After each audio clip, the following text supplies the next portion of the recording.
Le blog s'intitule Le carnet d'Isengrimus. Isengrimus, c'est un loup dans le poème médiéval La chanson de renard. C'est le vieux loup qui se fait un peu surprendre par toutes les choses modernes qui se passent, toute la nouveauté du changement social vers la fin du Moyen-Âge. Et il est souvent confronté à renard. Et ce loup, donc, dans mon carnet, grogne sur le monde, il observe les différentes réalités sociales. C'est si vous voulez, un blog de commentaires social et ethnologiques sur la réalité de la vie contemporaine. Différents sujets sont abordés, rapports entre hommes et femmes, drogue récréative, capitalisme, etc. L'approche est généralement marxiste, gauchisante, etc. Et je traite toutes sortes de sujets aussi qui sont des sujets de société, mais des sujets de société profonds, pas de l'actualité immédiate, trop rapide, trop papillonnante, mais par exemple la relation entre religion et athéisme, les grands mouvements de la crise économique, des choses comme ça. Et souvent, les sujets sont construits de telle façon à inviter le débat, de façon à ce que les lecteurs interviennent et que, au fil du fonctionnement de la totalité du blog avec les interventions, on voit se déployer les 2 ou 3 ou 10 facettes du débat.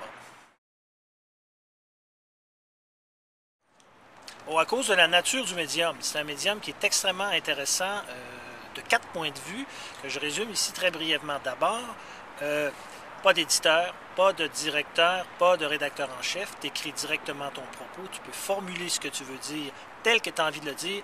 Tu payes sur le bouton et ça y est, c'est rendu dans l'espace public. Deuxièmement, c'est un dispositif interactif. Et ça, c'est extrêmement intéressant parce que les gens viennent, ils attrapent le ballon, relance le ballon, et là, il y a une discussion. Il y a certains de mes billets, ma foi, en les relisant, je trouve la discussion plus intéressante que le billet. Troisièmement, le blog développe un style bien à lui qui permet d'allier la force d'un texte académique avec le caractère à la fois intime et puis passionnel d'un texte personnel qui serait par exemple un texte de fiction. Les deux s'unissent très bien. Il y a un genre blog, un genre carnet qui est en train de se développer et qui est extrêmement intéressant à explorer. Finalement, je préfère le carnet ou le blog, par exemple, à Twitter, tout simplement parce que j'ai tendance à être un petit peu verbeux et 142 caractères, pour moi, c'est pas assez. Ça me prend au moins une page, 2, 3, minimum une demi-page. Je suis un ancien professeur d'université. J'ai été professeur d'université à Toronto entre 1988 et 2008. Maintenant, je suis petit éditeur à Montréal. Je suis aussi romancier, nouvelier et poète. Les chances sont assez bonnes parce qu'il est très référencié que vous tombiez sur le carnet d'Isengrimus en appelant en fait par un mot-clé qui est un sujet qui vous intéresse.